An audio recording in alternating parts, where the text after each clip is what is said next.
Hello, ladies. Gentlemen.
Good afternoon and a very warm welcome to all of you. My name is Dharmendra Kanani. I have the pleasure of guiding, moderating this conversation on, some might say, a really geeky conversation on the grids package.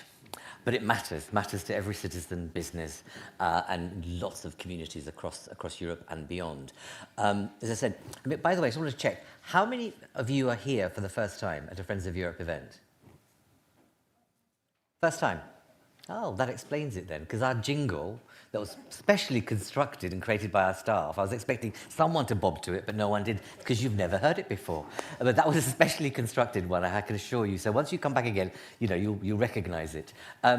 We meet at a time where, you know, global uncertainty couldn't be even, well, could it get any worse? Yes, it can. It does, every day, every week.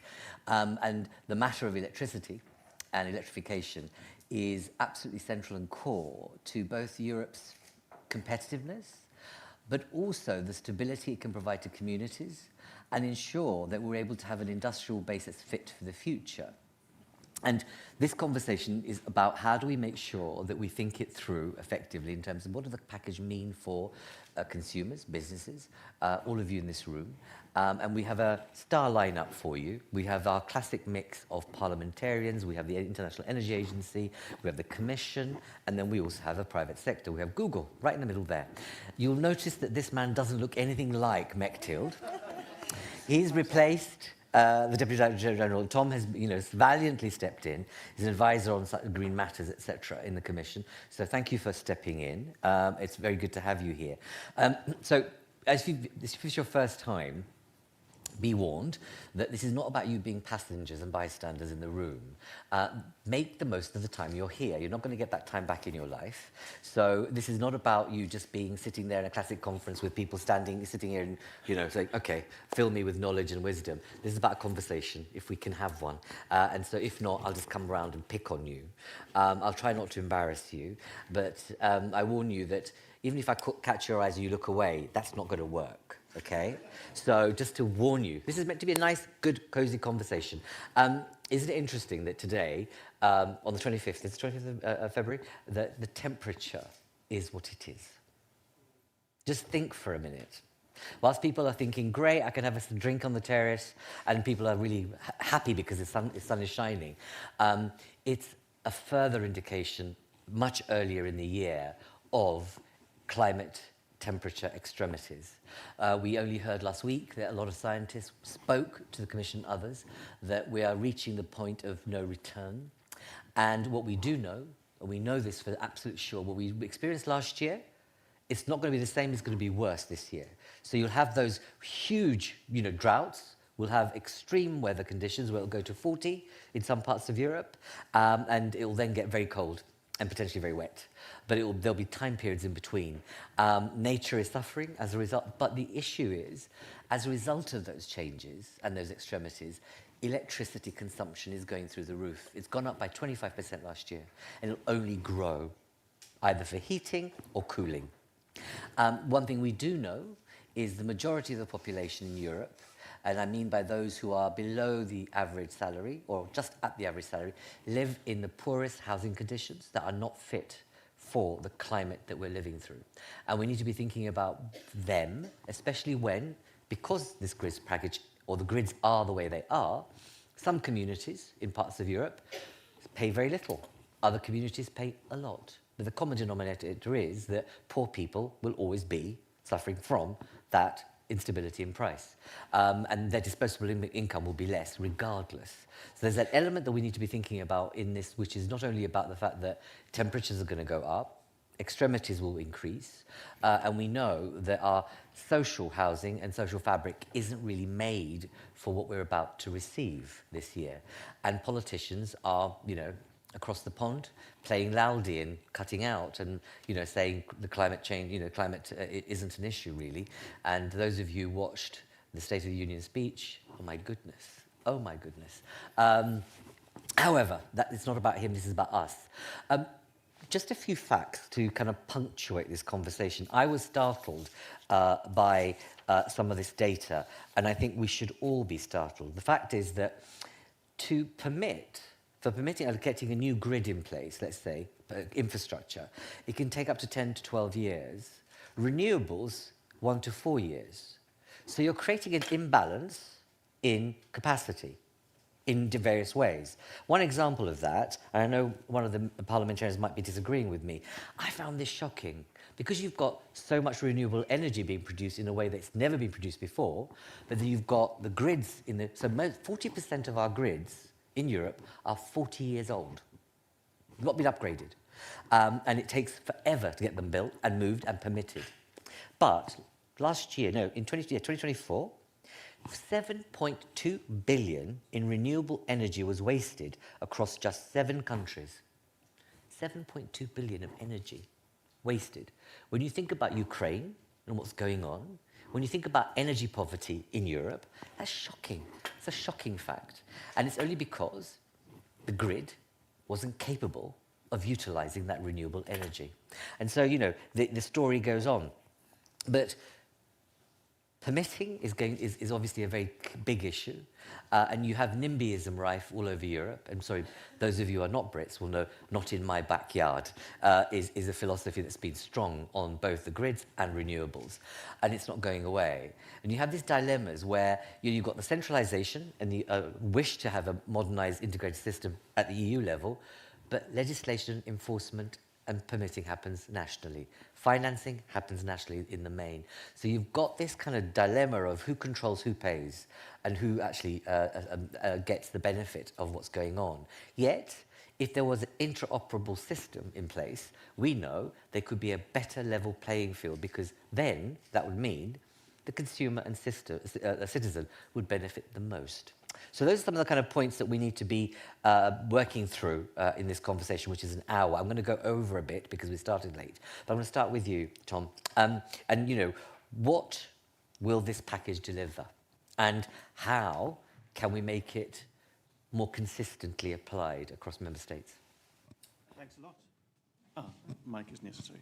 Thanks a lot. And thanks for that introduction, too, because you draw all the different themes together. And for the Commission as well, it's crystal clear that the high-level policy discussions we have with even the heads of state meeting in the leadership function to talk about energy prices and the way the market is working, there's a clear link from the way the market is working, from the way the single market is working, to what's not going right enough in grids. And that's the logic of the grids package. The grids are a critical part of integrating the single market, of integrating renewables, and making sure that the market is functioning as smoothly as possible, as efficiently as possible, so that system costs are lower and therefore energy prices are lower. So grids are a critical part of the market, of affordability, and of course of security. So the package comes forward with the 4 well-known elements to it. There's the planning dimension, the permitting you mentioned, the cost sharing, which is a critical part of the jigsaw, and there's a 4th bit. It's okay, you're forgiven. You've just stepped into the role. Thank you. It's okay. Connection guidance, thank you. So there's all sorts of good things there, and it's currently being discussed with the co-legislators.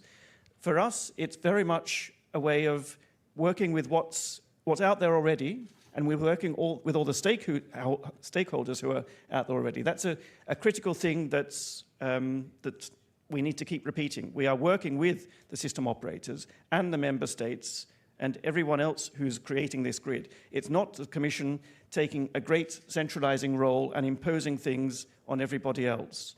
What we're doing is improving the way the current system works. We have a planning process. We have a 10-year network development plan, and that gets built by system operators bottom up. But when you look around us and we see the interconnector gap of 41 gigawatts around Europe, 41 gigawatts missing in terms of necessary interconnectors to make the system work.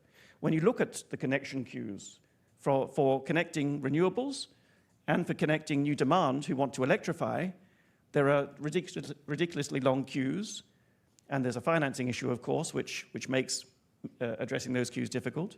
So we know that the system is there, it's functioning, but it's not functioning fast enough or adequately enough to meet the needs of today, where we have a much smarter grid with lots of bidirectional flows, not only across member states, but between distribution and transmission. That's become a whole lot more complicated recently. So the planning system has to bring that into it. So the Commission is we think, helping to give that European perspective to ensure that it is a more integrated approach that's integrated across member states and to take account of the European dimension of cross-border interconnections. It's also a matter of making sure that we interconnect all the different fuel vehicles, because we've still got to make sure that what we're doing on the electricity front is consistent with what's happening with gas, with hydrogen, with CCUS, and those infrastructure needs. So there's integration across member state, across fuel carrier, and I mentioned also between what's going on at the distribution level and at transmission level. And these are, well, particularly on the smart dimension of getting distribution and transmission to talk together, these are relatively new dimensions to our system. So there's a lot that needs to happen. So this is, the grids package is an effort to make to bring all of that together, to make sure it is more integrated and coherent. Okay, I'm sorry, I'm going to butt in. Sure. This is not to emaciate the Commission, but what power and leverage do you have to make this happen?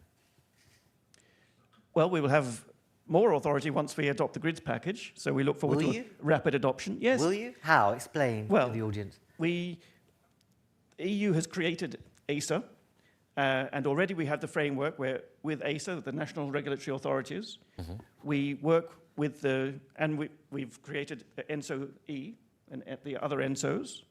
So these are the European institutions already who bring the expertise and the views of member states together at the European level and plan for the next 10 years how the grid, energy demand and supply is expected to evolve and how we plan our investments to match that need. That's the existing framework.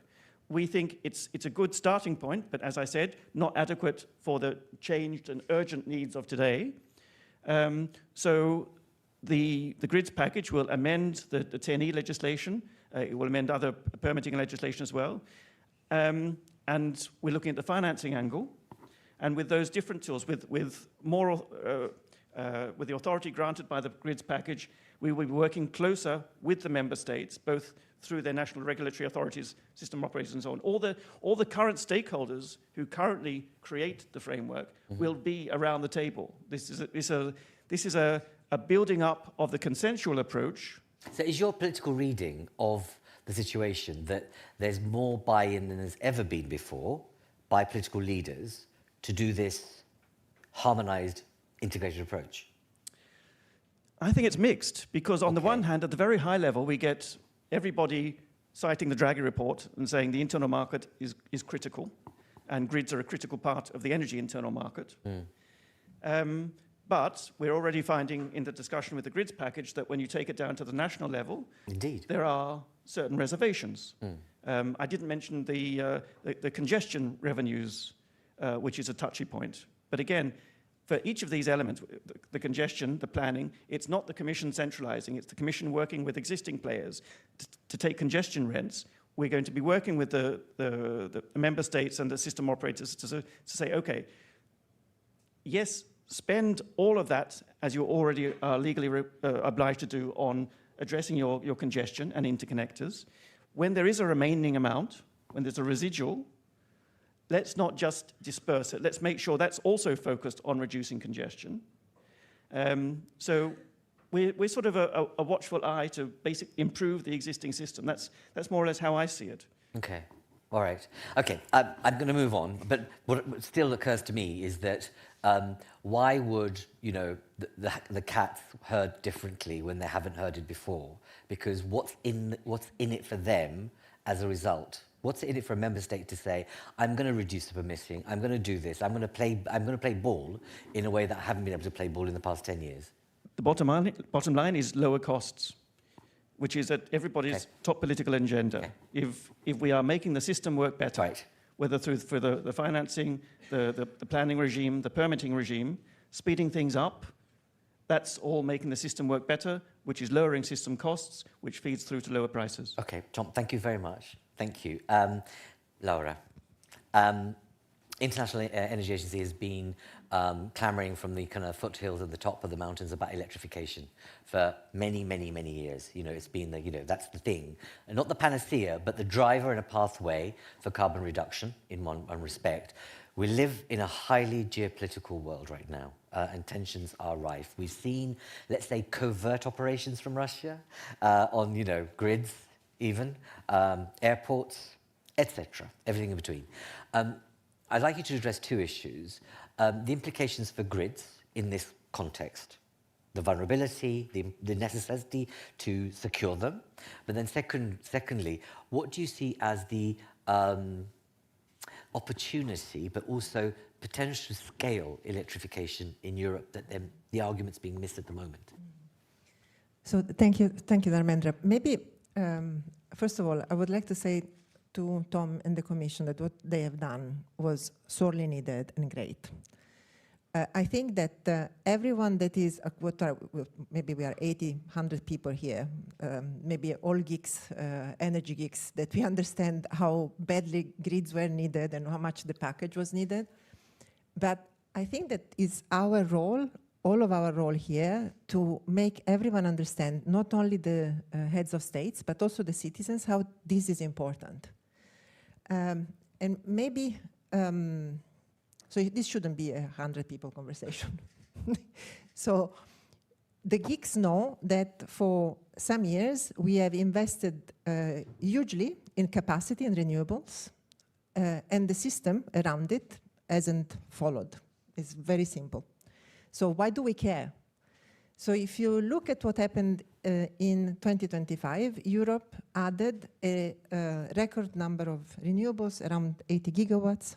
It's the first year where wind and solar in generation were more than fossil fuels. It means we are doing great progress. So keep in mind 80 gigawatts, but we are also making a small economic suicide because we had around 500 gigawatts in queues, 500 gigawatts of renewables in queues. And those can produce electricity at a much lower cost than the average wholesale price. So what does it mean? It means that you're depriving all of us, you tonight, that you're paying the energy bill here, you're paying more than it could have been if we had the grids. It's all of us, we're paying for it. So this is a technical issue, but it has economic implications for each and every one of us. Consumers, and I'm going to the AI in a second. So there is a huge economic component. There is a huge sovereignty component that goes with it, because the grids and the electrification are the ones that are allowing Europe to move away from expensive fossil fuel imports towards lower and lower imports. Is the electricity sector that, thanks to higher grids, will allow all of us to depend less on fossil fuels. So this is the element for European sovereignty. As the title that you have here is Beyond the Grids package,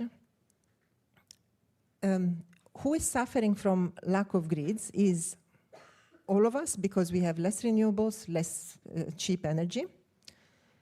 At the same time, we have queues for data centers.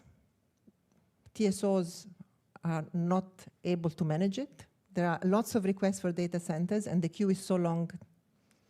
They could help. We want electrification. AI could help. And we have similar problem with the batteries. So why I mentioned the beyond? Because grids is an essential part, but we also shouldn't get fixated that it will resolve everything. There are demand-side responses, there is software issues, there is flexibility that is absolutely as much needed as the grids and can cost a bit less and provide the same level of price reduction. We did roll out of batteries. So certainly, I just want to repeat this. What the Commission has done on grids was sorely needed. The implementation is going to be absolutely essential, but there is absolutely a beyond. There are other parts to make electrification and the all cost structure work better that are relying on one word, if you want, flexibility. Electricity markets today are as much as producing electricity as being able to manage smartly the grids ups and down, the flow of electricity in a new way. Yeah, but you and the agency have been all over the world, right? You've been in continents you've seen.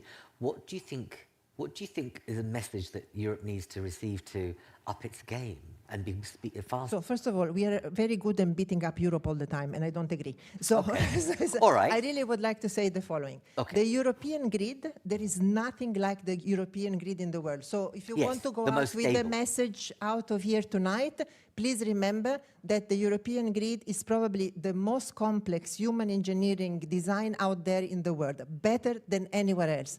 Is the largest, the strongest, the most reliable. So let's start with that. So Sure. if someone wants to come here and learn, great. We are welcome. Open for business, come here and understand how it works. Can we do better? Absolutely. We should be and remain ahead of the game. But I don't think that there is many people from which we should learn. So let's start from this. Okay, all right. All right, so you're not, okay, fine.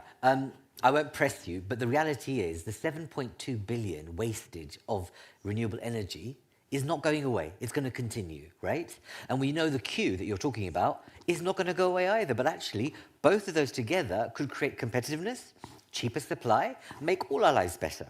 And that's what I'm saying. You know, you as an agency are able to model that and say, you know, you could, if you did all of this ecology. We have the numbers. And I can tell you that our expectation, if the grid package is implemented in a smooth way, if we are able to do, in fact, one fundamental thing is meeting our renewable targets by 2030, build the grids, benefit from what's going to happen in international markets. Okay. Electricity prices are going to go down. Okay. All right, I won't be too pessimistic, but, you know, no, but it's just going to get hotter and poorer people are going to suffer more if we don't sort this out, in reality. And, you know, it's okay for us in these hallowed spaces to be sitting here, but we won't be at the brunt of that. And that's why you need speed and agility to sort this out. So, no, absolutely, thank you. Before, I'm going to open up soon, but I'm going to go to Google first, if I may. Wilma, what is it to be a good grid citizen, building on the point made by Laura?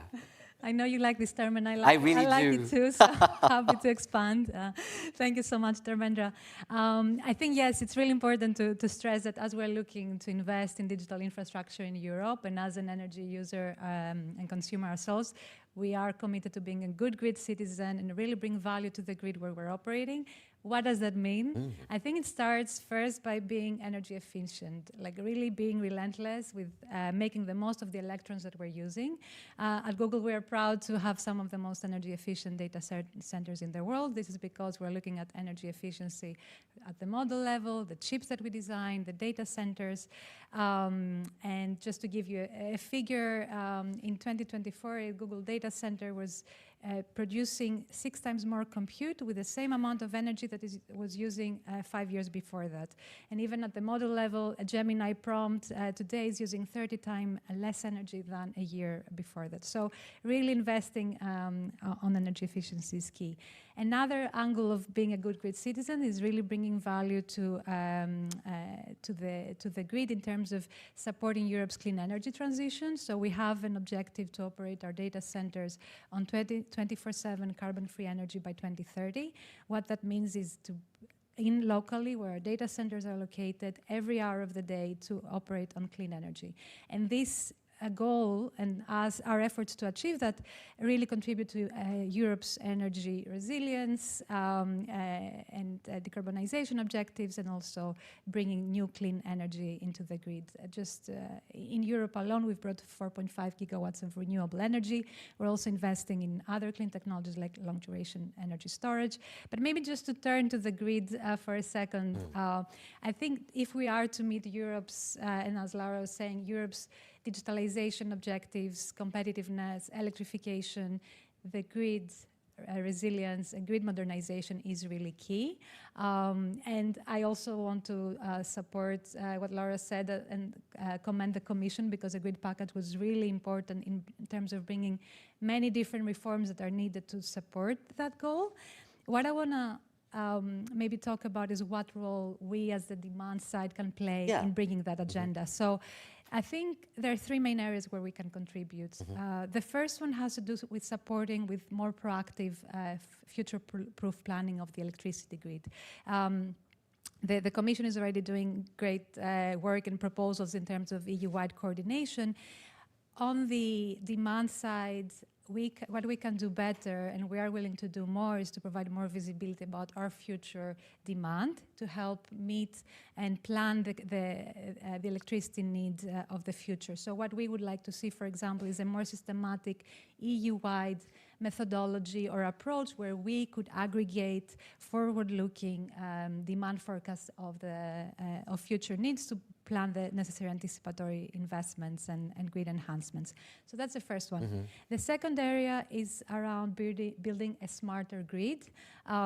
So because building a new grid takes years and we need the grid quickly, there is huge potential from grid enhancing technologies and digital technologies, which in just a few months, they can free up capacity in some occasions, even That's up about to 40%. the existing infrastructure. Exactly. We have enough innovation to say we don't have to wait 10 years for a new grid. We could actually enhance the current one. Exactly. I mean, I think we still need to build new capacity, but while we do that, we can benefit greatly from enhancing the grid, and digital can play a big role there. And maybe just to give you a concrete example, at Google we have a project called Tapestry, which creates a virtualized view of the electricity grid, and is making models and predictions from milliseconds up to decades into the future, which can really help operators and energy stakeholders to make scenarios for the future and plan the grid, but also to day-to-day optimize the operations. And we already deploy that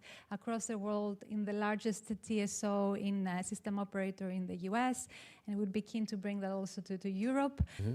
And maybe third point to highlight is around financing. I think the package highlighted the 1.2 trillion financing gap by 2040.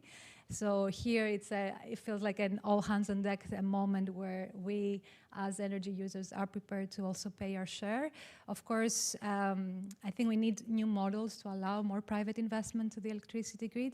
It's also really important to maintain the principle of non-discrimination and non-discriminatory access to the grid. But there are ways where we could contribute by pre-financing certain grid enhancements, co-financing. And you, as Google, you do that even in the current kind of messy capital markets and stability investment infrastructure that we've got currently in Europe? Or would that have to still be sorted, the single market sorted, then you'd invest? In Europe specifically, I think there's more to be done to allow this kinds of more like direct investment to the electricity grid, but there are models that we are also deploying in the US. I'm very much keen to see how we can bring that in Europe as well. So and what's your political interface then? You know, in terms of all this good stuff you're talking about, right?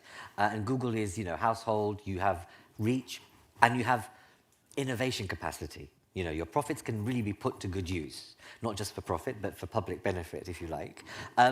Who's your interface? Is it people like Tom, or is it commissioners?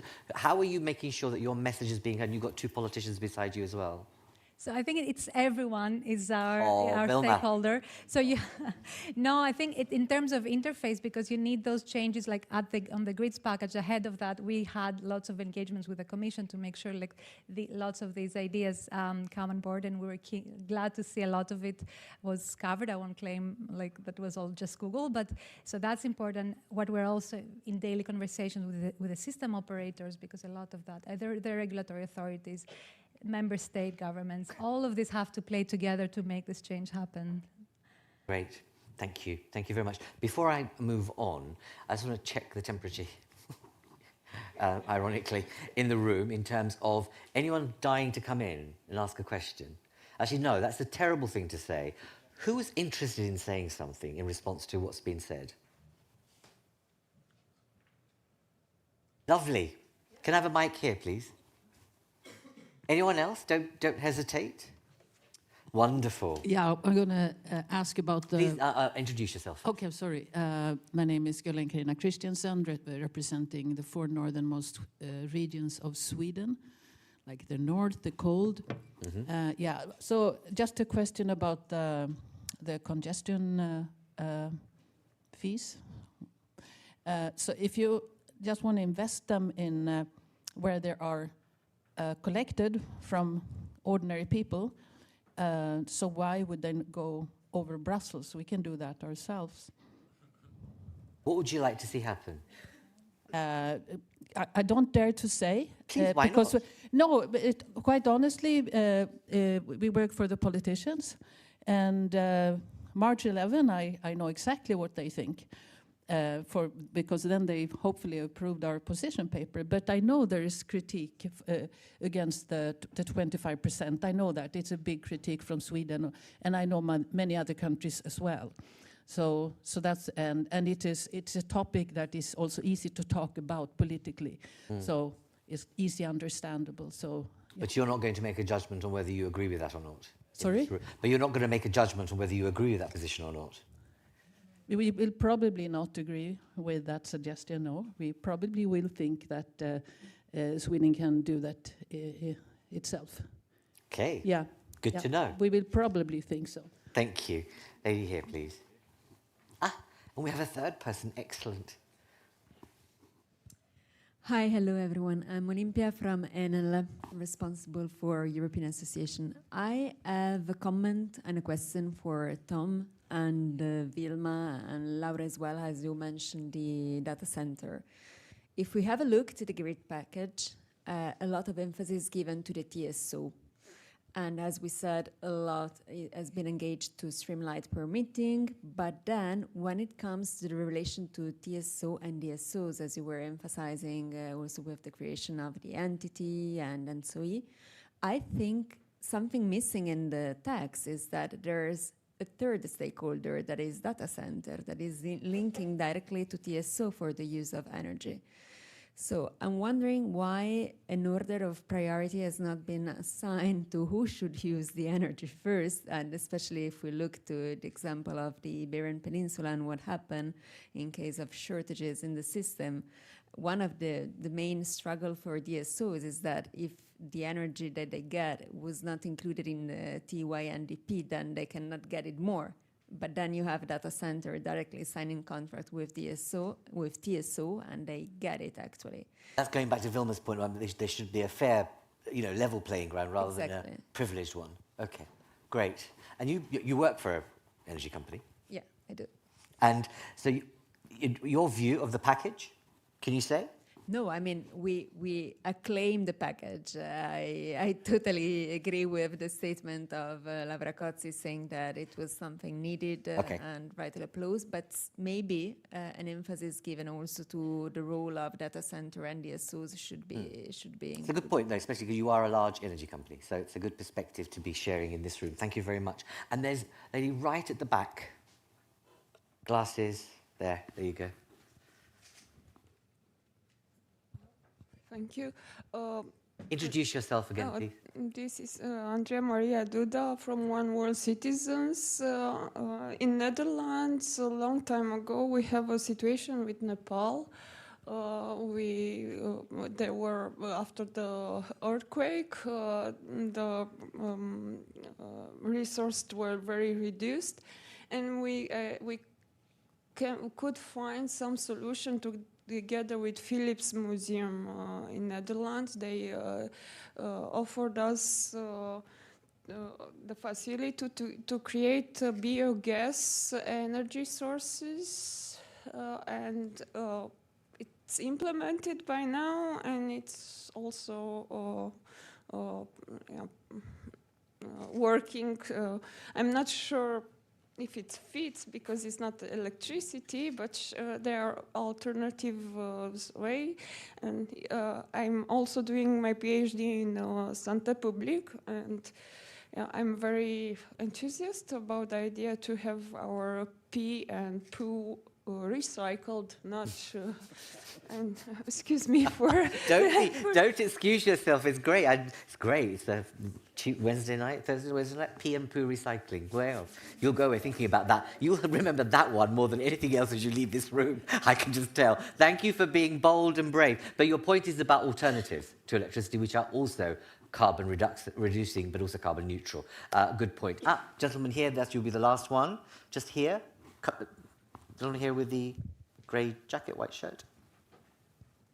Again, introduce yourself. Thank you kindly. Maurice Janssens, Gas Infrastructure Europe. Would absolutely love to elaborate a little bit more on the poop and pee story, especially looking into alternatives. We've already mentioned the constraints that the grids face, particularly in terms of FTEs, massive investments.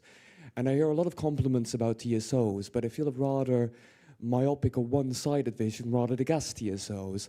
It was mentioned by the Commission in one of the by-sentences, the role of biomethane, the role of CCUS and hydrogen.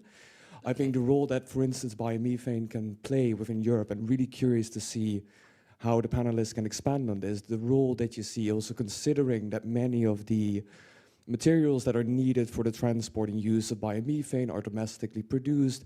A lot of the grid is already in the ground and can be repurposed, reducing the amount of FTEs required and also substantially lowering the cost of investment. So also open invitation. So your point Sorry. is?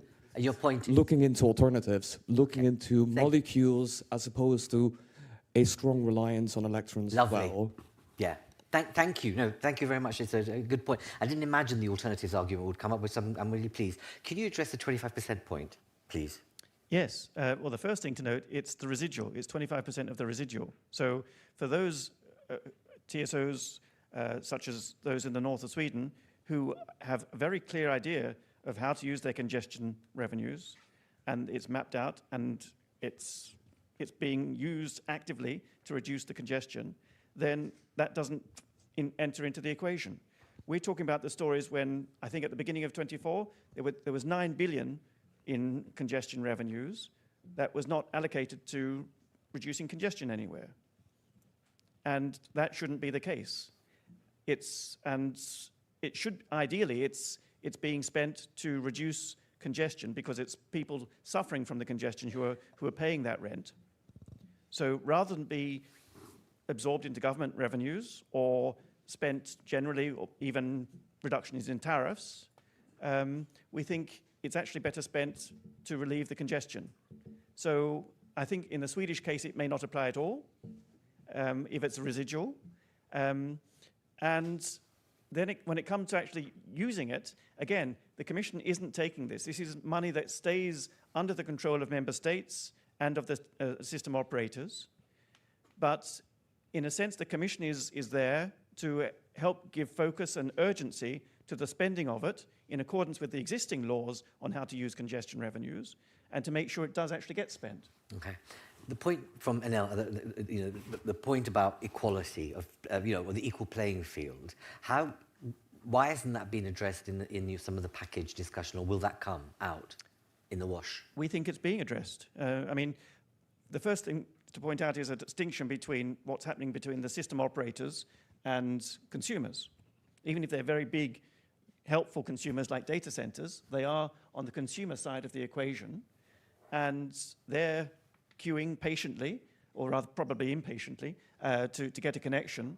And what we've said there, that, okay, the current law says access to the grid has to be non-discriminatory. It has to be fair already, that's a requirement.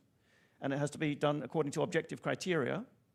And what we've done with the guidance is to say the existing regimes we've had for accessing the grid, which has often been a very crude first come, first served, is absolutely no longer appropriate.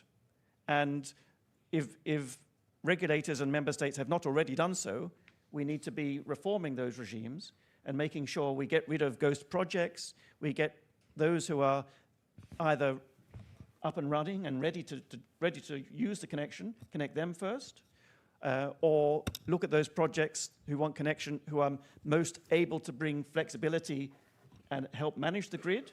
So flexibility, large projects, which could be data centers, is another. All right. So that the grid connection regime is addressing that issue, we think, to making it more equitable than it currently is. So that's point 2. And I can also pick up the biogas aspect, if you like. Briefly, just to say that we love biogas too. We have biogas targets to grow, whether that we're using that, injecting it into the grid, or using it outside of the grid. There's lots of ways we can improve and grow our use of biogas and biomethane without actually using up more biomass. Okay. So we like it. We know there's everything is not going to be electrified. There's always going to be a need for some non-electricity source of power. And biogas is a great decarbonised source to do that. Okay, great, thank you. I'm not sure if you two, in terms of the believability factor, I saw a bit of a cynical smile from both of you, but hopefully, believe the man, you never know, have hope. We're not going to talk about pee and poo any longer, because I've got two politicians who I've kept waiting for far too long. Thomas, I'm going to turn to you first. The role of electrification, okay, in Europe, and what's your perspective on the importance of that being moved forward, and what role do you think the parliamentary discussion will be about? Because you can read the political runes on this. Will there be division, hate, or harmony? All of the above. Okay. Since we're having the rugby tournament of the Six Nations, I would like to use a metaphor there, especially because the EU teams have been playing very well. When we discuss the electricity grids, we discuss the performance of the scrum half, so the number 9 in the team, and it's the one that is distributing the ball. But I think it's really important that we focus on the entire team, because the electricity system and the energy system more broadly, I mean, I'm making a rugby metaphor on Laura's point, we really need to focus on the entire team, because those things are interlinked. So let me ask the audience a question. I will ask you to raise your hand if you believe that we consume more electricity now than before COVID. So do you believe we consume more electricity now than before COVID in Europe? Raise your hand if you believe that's the case. Okay. And now raise your hand if you believe that we consume less electricity now than we did before COVID. Okay. Collectively, you're wrong. We consume now significantly less electricity than in 2019. Why am I saying this? Because I must say that I've not dared to do the same quiz in the ITRE committee. Oh, you should. What a shame. It would be fun. I mean, at least a third would clearly get it wrong because they get the information from Elon Musk, so for sure. But to be on a serious note, we are having a discussion for like 45 minutes now. And the majority of the people were assuming that electrification was a reality, it was something that was happening. Electrification is not happening in Europe. We consume less electricity now than we did in 2019. We have a percentage of electrification that is lower than China, of course, but there is also lower than the US. There is more electrification happening under the Trump administration than under the von der Leyen Commission. So let's first look at this element. That's fine. So what do you do then as a parliamentarian? Yeah. What needs to happen then? First, we need to have a coherent policy. And the thing is, we did have, in the past, a coherent policy called the Energy Union and the 255. Because the only way to address that in a way that makes sense, both geopolitically and from an economic and a system optimization perspective, from an engineering perspective, is to have a coherent approach. That was the Energy Union in 2015. That was the Fit for 55. On July 14th, 2021, one single day, 20 pieces of legislation looking at carbon pricing, looking at renewable energy, and a bunch of other stuff that I'm forgetting, now charging infrastructure, electrification of cars, etc. And therefore trying to push things in the same direction. What we had last December was on December 10, the Commission came up with an electricity package saying we need more electrification. And on December 16, 6 days later, they came up with the automotive package to slow down electrification. And now their discussion on the ETS review, we have one commissioner that made a silly press announcement in January that destroyed the capital valuation of fertilizers company. We have now the French and the German presidents that are saying very silly things about the ETS, and therefore I'm really scared about where the ETS review is going to go. And if you kill the ETS, if you do what Business Europe has been claiming, which is to kill free allowances, then you won't have electrification of the industry. And so at the end of the day, what I fear is that those things are being discussed in isolation in the Commission. The Commission does not have, at the political level, the Commission does not have a coherent discussion. If you had that, you would do the same that you did under von der Leyen one or under Juncker. One single day, one package, 20 legislation that are coherent. That is not what is happening. But you're okay, fine. You're the counterbalance. You're meant to be the check and balance of power and governance as a parliamentarian. Tell us what you're planning to do with other parliamentarians to rectify or push and nudge in the direction we need to have. My proposal is for Parliament to wait until the Commission has finished to propose everything, including the governance regulation. Okay. And then we can discuss that as a package. It would have been easier if the Commission had done that work. And here again, I'm not asking the Commission, I mean, it's not rocket science. I'm asking to do under von der Leyen 2 what has been done rightly under von der Leyen 1 and what has been done rightly under Juncker. So I'm not asking for the moon now. I'm asking for something quite basic. Because in this parliament, we risk discussing these pieces in isolation. That's what is happening currently, to be honest. And we also risk to end up with different majorities pulling different parts of the energy system in different directions. So, I mean, we risk building electricity highways to nowhere, because there won't be the demand if we kill the ETS like many want. There won't be the demand if we kill the electrification of cars if many want. So to conclude, like, I think we need to agree on a basic principle that I'm a social democrat, but I think this is also a very EPP principle. You reward the innovators and you punish the laggards. That should be the principle that should drive us. And if we do that, then finally, by the end of the year, hopefully we can have a discussion on the entire system, on the entire rugby team, not just how we can increase the performance of the Scrum half. Thomas, have you raised this point already publicly? And have you had a reaction? Full disclosure, I proposed that as an op-ed for the FT, but they did not respond, so I'm looking, you know. but hopefully it will get published by another article. If no one else takes it up, just come to us. We'll publish it for you, don't worry. It'll be a great piece to have. Thank you very much. Last but not least, Michael, in terms of thinking about what you've just heard from your colleague, fellow parliamentarian, address the governance issue, because here we've got this thing about the absence of coherence in policy measures and doing too many things in different ways that will become more fragmented and more fragmentation in the marketplace for electrification. From your perspective, say whether you agree with that or not, but secondly, the governance point, because it seems that with the grids package, governance is going to become quite an important issue. Reflections. And anything else you want to talk about? All right, okay, a lot of things I want to talk about. But I think, I mean, you addressed the right point in terms of, is Europe really decided for electrification? And, well, the Commission says it is, but there's a lot of also businesses that still bet on gas and bet on cheap gas and think that there's a lot of cheap gas coming up in the next years. So they are hesitant on electrifying, and I think this is a really dangerous and risky strategy, because, I mean, you were talking about climate, and I'm very grateful, I'm from the Greens, that you talk about climate. But, I mean, the lesson and why we're doing this is also because yesterday was the 4th anniversary of the attack on Ukraine, and we lost the gas supply from Russia, and that brought whole of Europe into big troubles that is destroying business cases for the chemical industry, that pushed the cost of living crisis up. And now we are in a situation where we are finally and thankfully decided to move away from Russian gas, but we're getting Trump's gas. And I think on the German LNG terminals, 94% of LNG comes from the US, 94%.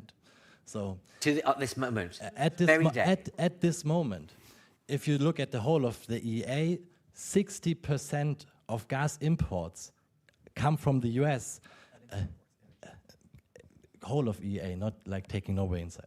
And if you see that, and then you say, okay, but you know, like Trump would never do this because anyway he's supported by the fossil industry and they need to sell it.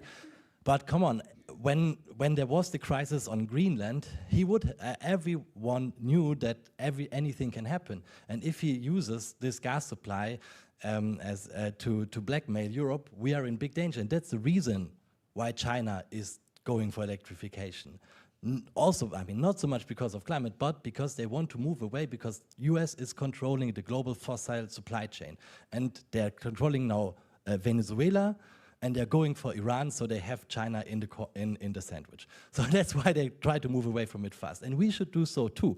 But then let's talk about the governance issue, because that's also like one conflict on this very much file that has not been addressed. No, but you brought to heart, in such a very effective way, that nexus of geopolitics that we've should have learned from Gazprom. And here we are. We never thought we'd have a president of the manner that we have, but you know, hey, yeah. He could say, I know what, flick you off, I'm going to flick the switch. So I go from the kind of the more like global level to kind of the very problematic things on how we are designing grids right now in Europe, because that's kind of at the heart of the grid package. So, well, first there are several studies. It was said we can save 500 billion euros, €500 billion in the build-out of grid if we plan it more coordinated on the European level. So that's really decreasing also energy prices, because what is the most expensive right now about energy prices is the grid fees, because we're building so much grids. So any possibility to really reduce grid fees is important, and if we would do central planning in Europe, we could really do so. Now what we are doing is, it's the TSOs, so this kind of grid operators that are doing the planning. And they are all optimizing for their own kind of narrow scope. So we have 27 or even more who are kind of optimizing for themselves. So for in Germany, yeah, that's true. And the problem is, the grid is not only the operators, it's the consumers, it's the producers of electricity. So all of them, they actually have a say in how we plan it. But if you give it to one of the stakeholders, of course it is kind of not neutral and not on the benefit for everyone. And since I looked at the participations list, there's a lot of companies here. This will be the big fight in this package. And currently, grid operators, TSO, do everything they can to say, no, it cannot be like this, it cannot be planned centrally, we have to do it, we are the only ones who have the data, are the only ones who can do the modeling. You just told me that you also didn't do the modeling.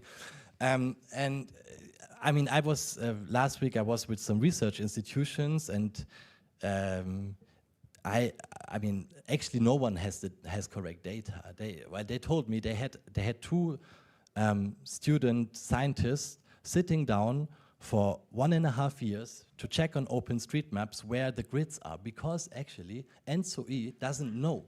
They don't know, because as you said, some of these grids, they are 40 years old. They are not digitalized. And you don't know what kind of, transformers are there. You don't know what the grid is. So we really need to have a better understanding of how this grid looks like, and don't buy kind of that only ENTSO-E knows. They also don't know. And no one knows, but that's why we need to have a more coordinated central planning. So that's the governance issue, really important. And then there's, I mean, other things like it was already addressed. Of course, sometimes the issue for the grid is not the interconnector, it's not at the border. Sometimes it's actually inside a country. So also this has to be addressed. We have a European energy market, a single market. So this is a market, but the grids are national. That doesn't work. I mean, if kind of, I don't know, like Germany cannot trade with Hungary because Austria is blocking it, it's not a market, because it cannot be only kind of a digital market, it has to be a physical market where it can be transported. But this is currently not happening, and therefore also there needs to be better planning and incentivizing that also these grids are being built. I could continue just like maybe one thing on TSOs. Give us something positive, because everything you said would suggest that this grids package is not going to solve anything. No, the grids package actually is the right way. It's going in the right direction. It's absolutely right, but it's under attack. It is under attack because we're taking away power of one stakeholder. I mean, we give it to the Commission. I'm not so much in favor of giving it to the Commission. We should give it to an independent operator. Indeed, it should be an independent agency. So, but it's better than one stakeholder who is doing all of the governance. So it's really going to, and the permitting, all of this is good. There needs to be some improvements. We can do also planning on the DSO level. Also here we need to have the planning, because honestly, if we want this to work, and flexibility is happening on the DSO level, it's not happening on the TSO level. And in Germany, we have 866 district system operators. 866. I was trying to get a smart meter. And you know, I mean, in Germany we have a rollout of 2% of smart meters right now. I mean, in Spain I think it's 100% already. So I was emailing, or I was checking with the grid operator where I thought I'm connected, but actually I'm not. I could do it digitally. The grid operator I'm connected with, I can only ask for a smart meter by sending a fax. It's true, by sending a fax. So there is the problem. I mean, I cannot But you send remember fax that German advert, anymore. Vorsprung durch, that doesn't sound very kind of German at all. Well, maybe it does actually. But I mean, this is so really the DSO level also they need to fulfill some quality criteria. For instance, like being able to provide some kind of flexibility and smart meters. Yeah, I thought you were going to say something positive. In fact, you didn't say anything positive. No, actually. I think you just said like it's the mire it of is the administrative difficulty. there is so many possibilities to improve politician. it right now with this grid package. But here you go. You're a politician. You're smart. You know how to build a system. Think of those who are not energy illiterate. Those who are energy illiterate about how to have solar panels, how to have a smart meter. If your experience is that, there's a kind of 25%, 35% of the population that will be lost in terms of adopting new types of energy because municipalities are not really doing the right thing. You want to come in on that? You want to challenge just that? one thing, Yeah. like the German population is convinced, absolutely. I mean, we just have recent polls saying what is the best thing to do to lower energy prices. 80% say renewables. Even 68% of voters of the Conservatives say renewables, and only 40% say, I don't know, nuclear. So they are convinced, and that's like a positive thing. You know, this balcony solar, I mean, everyone in Brussels was laughing about it. We have installed 2 million of balcony solar because the citizens think, well, if the system is not working, I will do it myself. I will just, put this solar on my balcony. Sure. And it's great. So they are convinced. Now it's just that we actually need to convince Michael, those. I think my point wasn't about the fact that, let's say citizens are convinced of the argument. I'm sure in Germany they are. I'm talking about the materially poor. The materially poor who don't know. So if you go down in some parts of Brussels here, if you go in some of the social housing, they haven't got a clue how to negotiate trying to get better, cleaner energy that's renewable. Frankly, they don't, because even the communes, which is hellish here, won't even give you advice on it. So go on, Thomas. Before I became a politician a year and a half ago, I was a researcher for a decade, focusing on energy, and I worked especially on energy poverty, so that's a topic I know quite a lot about. The French rollouts of smart meters, was not perfect, to be clear, but essentially everybody has been having a smart meter in France for more than 10 years. And so therefore, the first thing, the first answer to your question is that you don't need to ask, you just get it. You can opt out if you want to, like my dad did, because, he also watched too much social media, but that's another problem. So the poor people got it for free, and so it was installed directly either at people's home or outside, depending on where the older meter was. Second thing, and it's something we always forget in the Brussels discussion, but 15 to 20% of the population finds it very hard to read. Exactly. So they know the alphabet, but they are illiterate. One thing that is good with smart meters is the fact that you can access that data through apps. And a lot of people they're not digitally savvy when it comes to computers, but they're digitally savvy when it comes to the phone and the apps. And the apps tells you a very good thing. With images and different colors, you don't need to read complex text to be able to understand what has happened, what was the evolution of the energy consumption. And this has been used by the Red Cross, with other social workers organizations that have been working with energy poor to make the best out of that. It is by far not sufficient. This is not the way we lift people out of energy poverty, but it is a small piece of the puzzle. Thank you. Colleagues, I've hideously run out of time, but I did start a bit later. So anyone out there that's got a burgeoning question or a comment you'd like to make? We have two gentlemen. We'll allow that. Oh, and wonderful. Please introduce yourself. Sure, thanks. So Michael Melnick, and I work for Canada's mission to the EU, and I'm the Councillor for Energy and Natural Resources. Great to be here.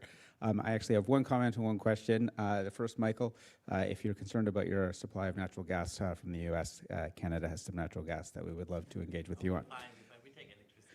And the second is, one of the components of having to build out the grid really rapidly is that you're going to need components, you're going to need materials for those components, and we're thinking about the Industrial Accelerator Act that we're anticipating very soon that will try to re-domestification of that supply. So I'm curious, in terms of building out the grid at scale and at pace, where do you anticipate on getting the stuff that is necessary? And more importantly, how do you anticipate working with trusted third countries, such as Canada, in getting those? Indeed, that was a good, ambassadorial role you played there. My sense is you know the answer to that question, don't you? Not really, actually, because I think that we see an interesting dynamic that there is a desire for work, but then there's also these interesting barriers that sometimes can be introduced that prevent that cooperation to occur. Okay, thank you very much.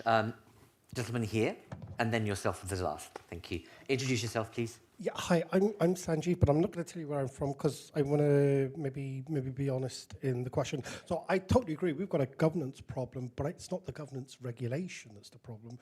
It's the fact that a lot of decisions have been made by at a European level and everyone's looking at big pictures, when actually everyone on the panel has pretty much said it's a congestion problem. The congestion problem is local.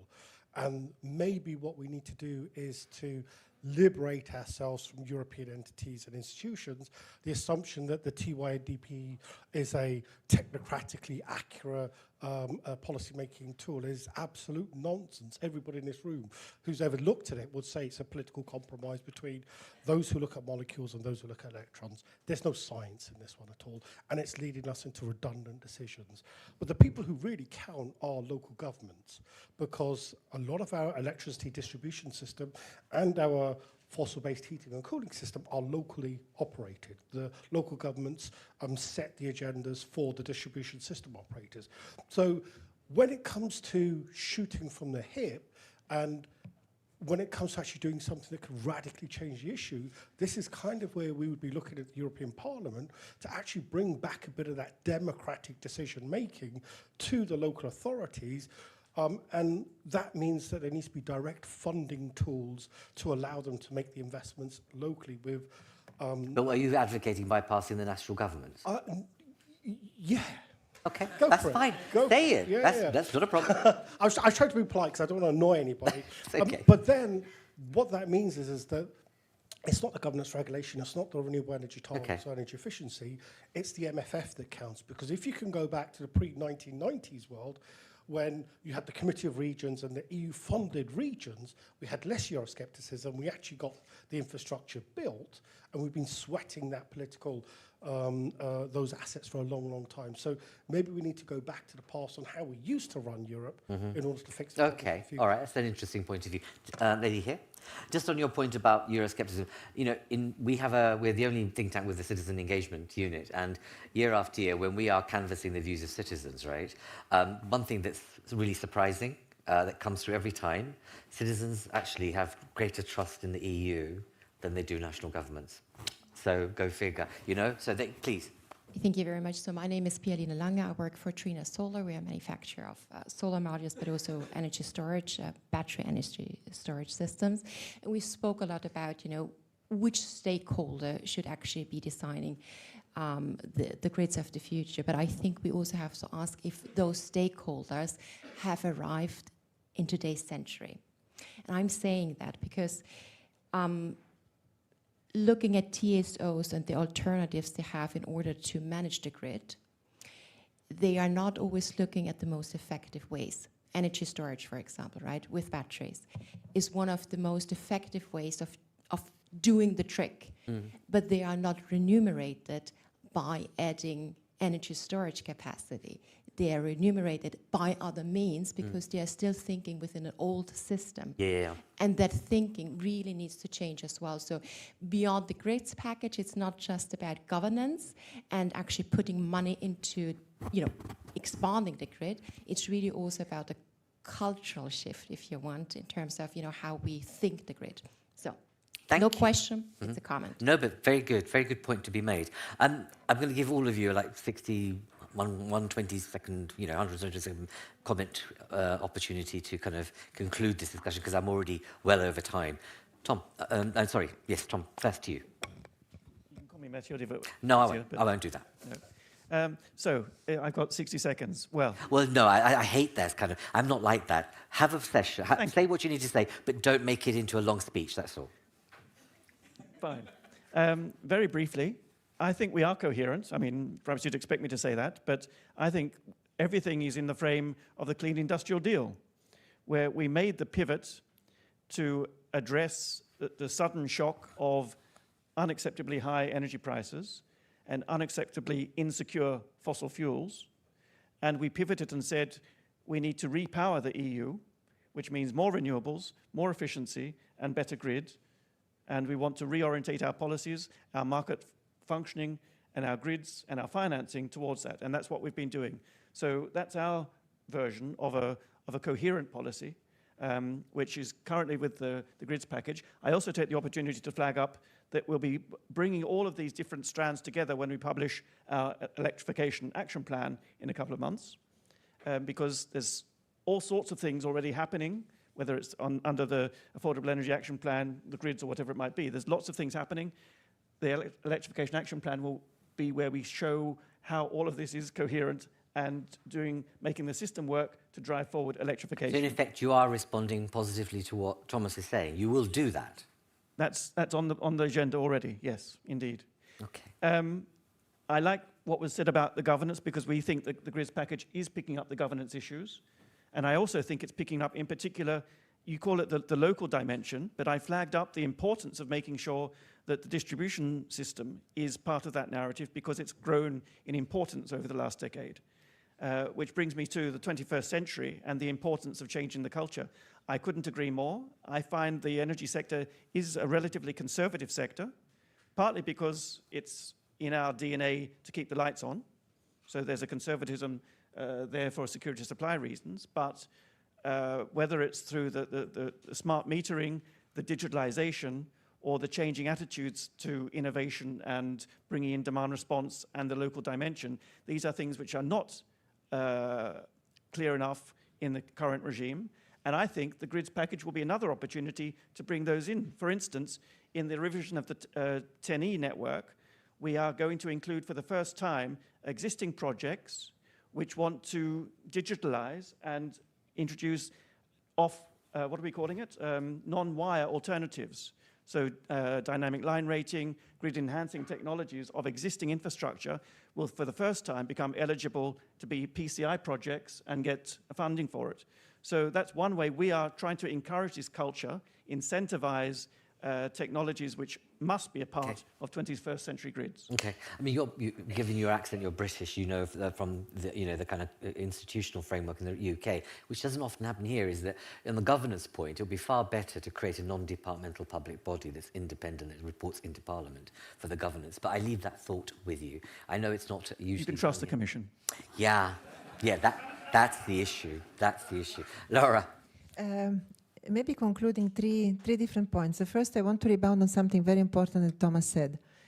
Europe today is at electrification levels of around 22-23%, which is the same as Canada, United States, Australia. What are those countries? Gas exporters. Europe is not a gas exporter. We have been importing gas, and why we find ourselves in the 22-23% is because we were lulled in the idea that we would get forever cheap gas from Russia. That's over. Full stop. We need to change. That era is over. Second, we have been discussing, I think, a lot about the details of governance, etc. I want to bring to the attention of people that will need to build the grids, whether it's domestic, whether it's transmission, whether it's distribution, whether it's interconnections between countries. There will be two critical ingredients that we will need. One is materials. We need copper and we need transformers. And if you're not watching this very closely, today, everyone in the world is asking for copper and transformers. So the prices are very much up. So this is something where Europe really needs to work very, very closely with partners to find solutions to alternative technologies, alternative materials, aluminium and others. That's going to be absolutely critical. The other thing that we haven't spoken about, but is very important, is people. The people that are actually building grids over the next 10 years, 4 out of 10, God bless older age, but 4 out of 10 will be retiring. So we need to think through hiring, or we will not be able to build these grids. Finally, I want to finish with the beyond, which connects somehow to what also Thomas said. Grids is a part of a total. So we need to go also on the digital part, on the 21st century in general. Okay. So the storage, the smart, and certainly the Commission knows that very well. Thank you. Zara, thank you very much. Vilma. Thank you. Just a couple of thoughts. First, I wanted to respond to the colleague who raised the question about, or the point about data centers, but I see she's left, but maybe I'll still make the point that indeed we're not jumping the queue. We are patiently or increasingly impatiently waiting in the queue. So very much welcome the shift away from first come, first served. What we want to emphasize is the need to have objective criteria in terms of like how mature is a project, creditworthiness, control of land, these kinds of things to make sure speculation removes projects from the queue. And maybe just the final point, just to like reiterate, and also, Michael mentioned that as well, we need more voices in this discussion. I think the demand side has a big role to play. We are part of the 21st century. We have solutions on many of those topics, so very much want to be part of the conversation. So I'll also make a small plug that we recently also joined forces with other larger electricity consumers to form a new coalition. It's called the Green Industrial Grids Association, really to bring together the voice of those of the demand side and bring solutions to the grids related topics. I feel another debate coming on with Google. Excuse me. Especially on, I said I feel another debate coming on with Google on that particular association point. Please, briefly, both of you. You don't have to, but welcome your commentary. But I mean, maybe one thing, I mean, great that the Commission is doing it now, but we are talking, I mean, since the beginning of the mandate about the Clean Industrial Deal, the IAA, which is kind of the centerpiece of the clean industry, is now delayed for the third time. And if you would really address it in a wholesome way, it's what you said. I mean, there's other things, skills, there was these components in the, like, the big price driver are these components because there's so much demand, but the same supply, so it just goes up.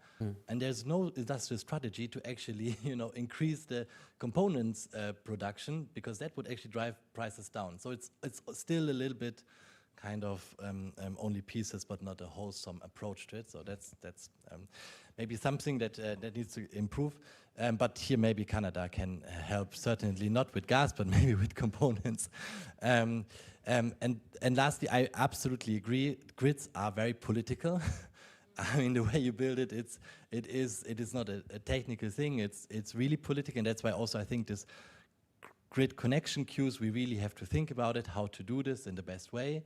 And because, you know, like there's Google and great data centers, but then there is maybe a hospital, and then there is electrification of a steel company, and then there is a producer. So someone has to decide. And there's some people that say, let's auction it. Of course, when we auction it, Google always wins, but that's not possible. Yeah, but that's just ridiculous. It's very lazy policy thinking. There are enough bright minds in exactly. Europe I'm just saying, to create an objective it is something criteria. that now the Commission gave guidance, but I think it's so political that we actually really need to talk about it, how to do this, and how to do this in the best way for the Commonwealth. But there's also Vilma's point about the fact that there is now innovation to enhance the current grid network, and perhaps there's a solution there to a certain extent. It is certainly one solution, but certainly we need to connect also a lot of more players. Thank you. Finally. I love the economic historian Adam Tooze. He has written a wonderful book recently on electrostates and petrostates. And I think we need to have that discussion on what type of system do we want. There is in Europe a rising fossil fuel nostalgia. Nostalgia for the gas boiler, nostalgia for the internal combustion engine.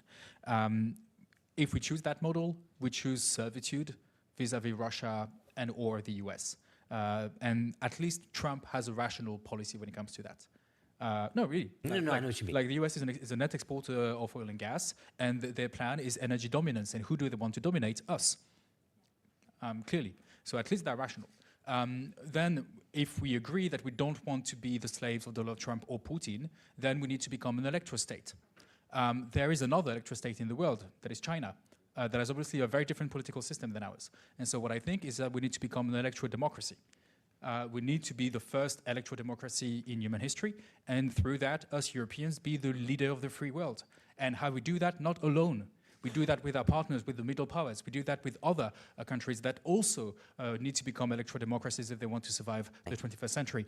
It's big countries like Brazil and Canada. It's also smaller democracies like Senegal or South Africa. It's also very advanced economies like Japan. And if we do that, then we can not only tackle issues of the grid, of renewable electricity, of electric cars, but we can also build a 21st century that will be more climate-friendly and more free. Indeed, you could actually build those, if you entwine it with your trade policy and your international relations and foreign policy. I love your notion of electro-democracy. I mean, you could create an alliance of many countries across the world that would be on the button around that. I need to end, and I've been saying, oh gosh, right. You want to say something about IIA, and I'm letting you say that. Could you pass the mic back, because I'll fudge it.